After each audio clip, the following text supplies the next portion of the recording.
O programa Direitos Sem Fronteiras da TV Justiça faz uma série de entrevistas com embaixadores e representantes de embaixadas estrangeiras no Brasil. Nós queremos saber o que eles pensam sobre algumas das principais questões mundiais e também sobre como avaliam a relação com o nosso país. E hoje a nossa conversa é com Alexei Labetsky, embaixador da Federação da Rússia no Brasil. Alexei Labetsky tem 67 anos. Formou-se na Universidade Estatal de Relações Internacionais de Moscou em 1983. Serviu nas embaixadas da então União Soviética e depois da Rússia, na Guiné-Bissau, Angola e Portugal. Foi ministro conselheiro da Embaixada da Rússia no Brasil, cônsul-geral no Rio de Janeiro, vice-diretor do Departamento da América Latina do Ministério dos Negócios Estrangeiros da Federação da Rússia, depois embaixador da Rússia no Uruguai e, desde 2021, embaixador no Brasil. É fluente em russo, claro, e também em português, inglês e francês. Embaixador, muito obrigado pela entrevista. Obrigado, senhor, porque, como eu costumo dizer, eu estou sempre aberto de falar com os nossos amigos brasileiros, como público, porque isso contribui para o melhor conhecimento meu da República Federativa do Brasil e espero melhor conhecimento da Federação da Rússia pelos nossos amigos brasileiros. Embaixador, o senhor está há mais de 10 anos no Brasil. O que o senhor viu durante todo esse período que mais lhe marcou, que mais lhe interessou na cultura do país, por exemplo? O meu relacionamento com o Brasil não é um relacionamento de 10 anos. Quando eu estudava em Moscou, na universidade, a língua portuguesa, eu me especializei na história e cultura brasileira e a tese do meu 4 ano na universidade foi a aquisição do Rio Branco, da Acre. Eu admiro o povo, diversidade cultural, eu admiro a cultura brasileira, eu admiro a história brasileira e eu admiro a identidade brasileira. E me parece, eu fui informado de que o senhor se interessa muito pelo modernismo brasileiro, na pintura, na arquitetura, é verdade? No Brasil nós podemos encontrar grandes mestres de pintura moderna. Eu admiro os 3 do século passado, que é Tarsila, que é Cavalcanti e que Portinari, os 3 que a criaram em vários domínios, mas o estilo que não pode ser confundido com ninguém. Eu admiro as conquistas arquitetônicas, cuja joia é o Niemeyer. A maioria dos arquitetos do tempo, do final da época soviética até hoje, consideram Oscar Niemeyer como uma referência mundial. Isso é verdade. E nós podemos ver que a escada, por exemplo, nesse edifício da embaixada, foi feita... Uma clara inspiração. Com a clara inspiração do Niemeyer. No campo econômico, embaixador, Brasil e Rússia têm bons negócios, mas me parece que a Rússia tem um saldo comercial bastante positivo. Isso pode ser de alguma forma equilibrado? Que produtos mais interessariam a Rússia no Brasil que poderiam fazer parte da pauta?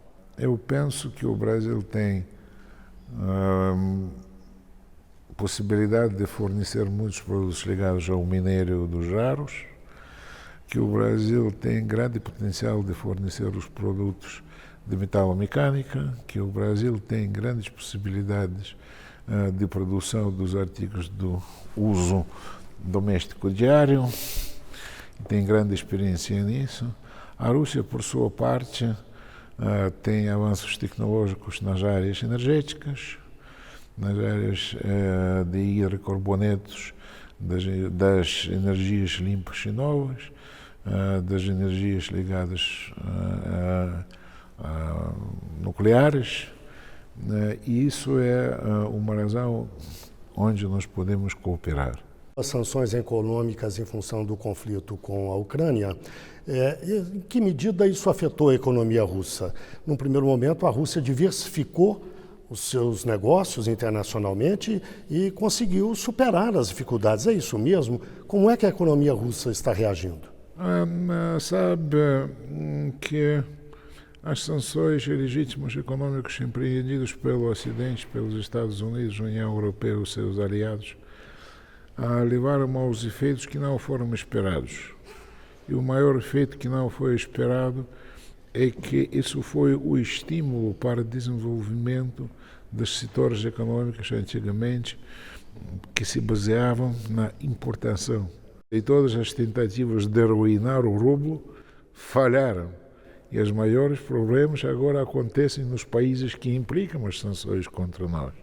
Os europeus pagam o dobro, se não o triplo, pelo gás, petróleo que provém das outras regiões e dos Estados Unidos. Mas isso é a escolha dos europeus. O que se pode prever para os próximos momentos no conflito com a Ucrânia? Nós temos uma ofensiva russa, por agora, que tem produzido avanços. Por outro lado, o Ocidente voltou a fornecer armas à Ucrânia. O que se pode esperar? Uma proposta de paz, por exemplo, seria viável numa circunstância como essa?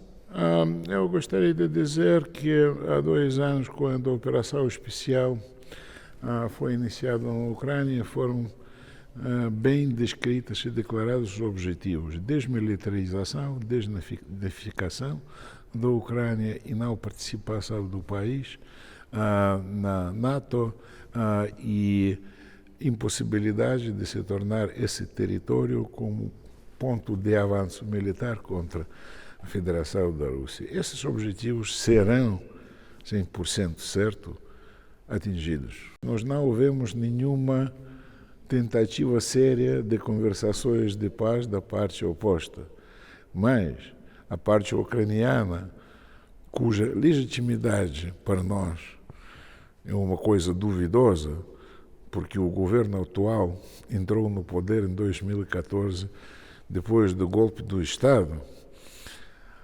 Esse governo proibiu qualquer que sejam as negociações com a Rússia. Eu estou convencido que o final desta história já está bem prescrito. Nós devemos garantir os nossos interesses. Nós não podemos permitir o ponto de ataque à fronteira da Rússia. Nós não podemos permitir que os interesses de segurança nossos serão desprezados pelos outros. Em março, o presidente da França, Emmanuel Macron, disse que estudava a hipótese de um envio de tropas para a Ucrânia para ajudar os ucranianos. Mais recentemente, o Reino Unido e outros países europeus afirmaram que a Ucrânia estaria liberada para uso das armas fornecidas pela OTAN para atacar território russo. Como é que isso repercute na Rússia? Como é que a Federação da Rússia reage a isso? Quando se fala da França, do presidente francês e das suas ideias de enviar as tropas, todos os russos, independentemente das ideias políticas, fazem lembrar aos franceses o destino do grande líder francês, que foi Napoleão. A sua invasão da Rússia resultou em últimos anos na Santa Helena. A sua invasão à Rússia resultou em aniquilação completa do exército de 600 mil pessoas. E se esqueceram disso, recomendo visitar a Praça de Batalha perto de Moscovo, onde existe o grande túmulo dos franceses que tombaram durante esta batalha. Quando as declarações dos líderes da OTAN e dos outros países, o nosso opositor pode utilizar as armas contra o território russo, isso significa, mais uma vez, que esses países se declaram os inimigos abertos de nós, se declaram que o objetivo de enfraquecer o país, de arruinar o nosso país, por meios dos ucranianos, continuam válidos, e que, de fato, esses países estão os membros do conflito armado. E as consequências disso é uma coisa que eu não gostaria de dizer. Esse avanço da OTAN em direção ao leste, que se verifica desde o fim da União Soviética, seria uma expressão disso? Quando o Ocidente nos tentou convencer que nenhum passo será feito em direção do alargamento da OTAN. Em vez disso, isso foi a mentira completa. Isso foi a mentira, mentira e mentira.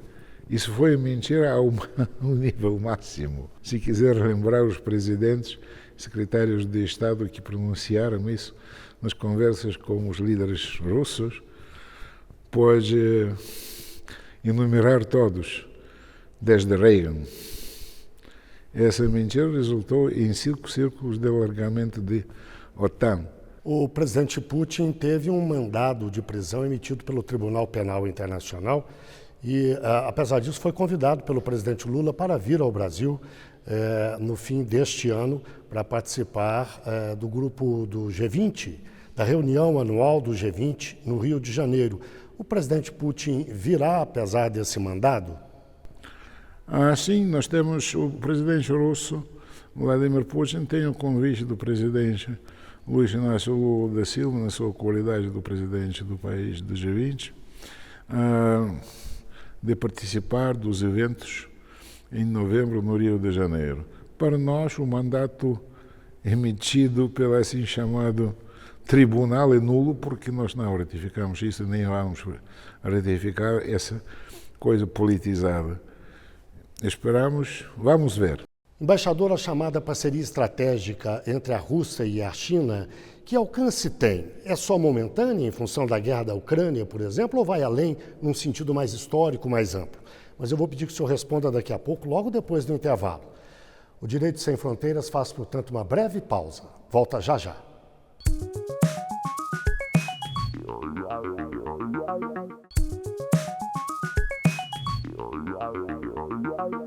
O Direito Sem Fronteiras está de volta. Hoje nós conversamos com o embaixador da Rússia no Brasil, Alexei Labetsky. No bloco anterior eu deixei uma questão no ar para o embaixador responder agora. Eu perguntei ao senhor, embaixador, qual é o sentido exato e o alcance da chamada parceria estratégica da Rússia com a China. Por favor. Quando a gente está falando da Rússia e da China, falam mais da China, dizendo a China se tornou uma superpotência, esquecendo que a China sempre foi superpotência, esquecendo que no século XVIII a China foi superpotência e os paizinhos europeus pequenininhos tentaram fazer o quê? Roubar. E conseguiram roubar muito da China. A China nunca vai esquecer isso. As nossas relações da China com China têm uma larga história. Nessa história, como na história qualquer, há momentos de avanços, há momentos difíceis. Mas agora é uma parceria estratégica. Nós temos fronteira comum, nós temos a economia que pode ser adicionada uma à outra e nós compreendemos muito bem que a civilização chinesa é uma civilização que tem a sua riquíssima história. E essa história resulta no Estado moderno, o Estado que conseguiu dar solução aos problemas sociais e conseguir os avanços econômicos, que busca o seu caminho para juntar os ideais humanistas com conquistas econômicas. É a ideia que nos também orienta. A propósito das relações entre o Brasil e a Rússia, mas também lembrando da África do Sul, da Índia, da China, dos países do chamado BRICS, qual é o futuro do BRICS? Até onde vai essa proposta de, por exemplo, se desdolarizar as relações comerciais entre os países, de se constituir uma alternativa de poder econômico no mundo? Eu estou convencido que o BRICS é um formato que foi inventado pelos economistas, mas que se tornou um formato político, social e econômico graças à participação dos grandes países como Rússia, Brasil, China, Índia e África do Sul, que são os países fundadores, assim chamados. Hoje nós temos mais 5 membros do BRICS que foram admitidos durante a cúpula de Cape Town no ano passado. E o BRICS é um formato de cooperação onde ninguém domina, é um formato de consenso de cooperação, seja no domínio econômico, seja no domínio político, seja no domínio cultural. Nós temos já vários instrumentos práticos, como o novo Banco de Desenvolvimento, como as reservas de divisas nacionais, a ideia de criar os instrumentos e tecnologias de pagamentos dentro do BRICS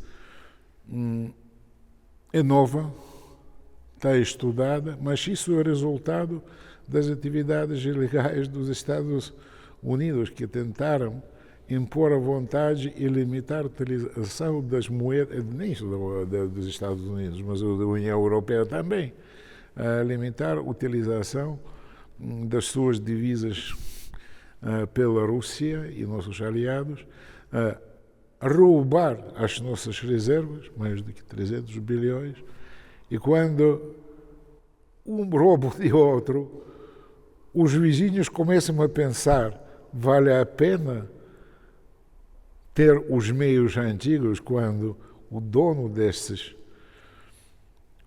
formal desses meios pretende roubar. Talvez eu seja o próximo. E por isso, no mercado internacional, cresce o escepticismo quando a utilização das moedas, vamos dizer, de reserva clássicas. Isso é o resultado das atividades não pensadas dos Estados Unidos. O senhor vê necessidade de reformas na Organização das Nações Unidas, na ONU? Se sim, que reformas seriam essas? Eu não quero utilizar as palavras reformas. Queremos ou não queremos, a Organização das Nações Unidas é uma entidade que permite falar, consultar, saber a opinião e resolver muitos problemas. Efetivamente, o tempo desde a criação da ONU passou e 192 países, um pouco mais de 45 que foram durante a formação desse instrumento importantíssimo. Mas essa transformação da ONU no mundo moderno, assim como a transformação possível do Conselho de Segurança, deve ser resultado de consenso. E nós apoiamos a candidatura da República Federativa do Brasil para o membro permanente do Conselho de Segurança da ONU, mas nós saímos do princípio que este órgão importantíssimo deve ser apresentado o mundo assim chamado em desenvolvimento, o mundo das novas economias, o mundo da maioria. E não vale a pena alargar a presença de assim chamados Estados do Ocidente, porque hoje é mais do que representado lá pelas três grandes potências, que Estados Unidos, Inglaterra e França. A Alemanha não. Eu não vejo o que a Alemanha pode contribuir. Durante o último século, a contribuição da Alemanha para a história da humanidade foi mais do que nefasta.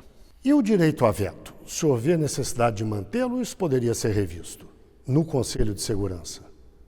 O direito a veto não permite negligenciar os interesses alheios. E vamos ver como que será, porque isso está intimamente ligado ao processo de alargamento. Vamos falar um pouco de meio ambiente agora. O que a Rússia espera da reunião chamada de COP30 que vai se realizar no Brasil? Nós esperamos o êxito da presidência brasileira na COP30, porque o Brasil é um país que tem a sua própria política climática, ecológica, muito forte, e foi um dos líderes e continua sendo o líder na proteção do meio ambiente. E todas as tentativas de tentar ensinar o brasileiro de como tratar a floresta amazônica, que sai dos estados que cortaram as suas florestas, é inválida. Eu não compreendo como que o estado que tem a única floresta, que é a Floresta Negra, uma doce que nós estamos comendo está ensinando o Brasil que tem os pulmões tropicais e tem todas as possibilidades, toda a experiência necessária. Eu penso que o Brasil é capaz de dar solução aos problemas da Amazônia, capaz de defender a sua soberania, capaz de empreender os esforços necessários para proteger o futuro. Nós compreendemos muito bem esses trabalhos brasileiros porque a Rússia também é um grande país florestal.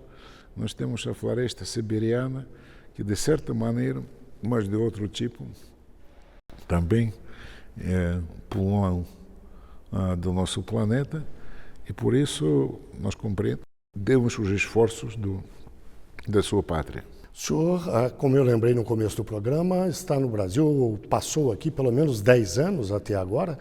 Eu lhe pergunto o que o senhor conheceu, o que mais lhe impressionou? Cidades, locais. O que o senhor recomendaria para um turista russo que chegasse ao Brasil e lhe perguntasse onde ir e o que ver? O que o senhor recomendaria? Se eu vou só enumerar os lugares, os fatos, as entidades que eu recomendaria para o turista russo ver no Brasil, nós vamos passar aqui 2 ou 3 dias, se não uma semana.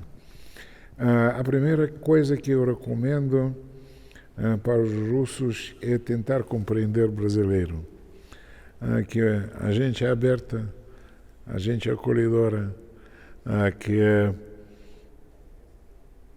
a gente autossuficiente conseguiu criar um país verdadeiramente saudoso, maravilhoso. E eu pessoalmente considero o Brasil como uma superpotência capaz de se desenvolver à base própria. Basta só olhar para o setor agronegócio, que durante os últimos 20 anos modificou o cerrado a metade do país. E hoje o Brasil é superpotência, porque se um dia o brasileiro dizer eu deixo de vender a soja, eu deixo de vender o arroz, eu deixo de vender o milho, 1 bilhão da população mundial vai ter a fome. Isso é potência. E esse potencial agroindustrial foi criado pelos próprios brasileiros, pelo investimento brasileiro, pelo quadro brasileiro, pelo software brasileiro, pela metalomecânica brasileira, pela genética brasileira. Basta ver aqui nos arredores de Brasília, em Tocantins, tudo isso. Isso é impressionante.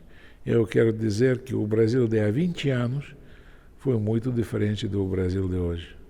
Isso se sente na rua, isso se sente no supermercado, isso se sente na televisão. Sim, cada país tem seus próprios problemas. O Brasil tem, assim como a Rússia, assim como os Estados Unidos, os franceses. Mas o Brasil tem potencial de dar solução a estes problemas, eu estou convicto.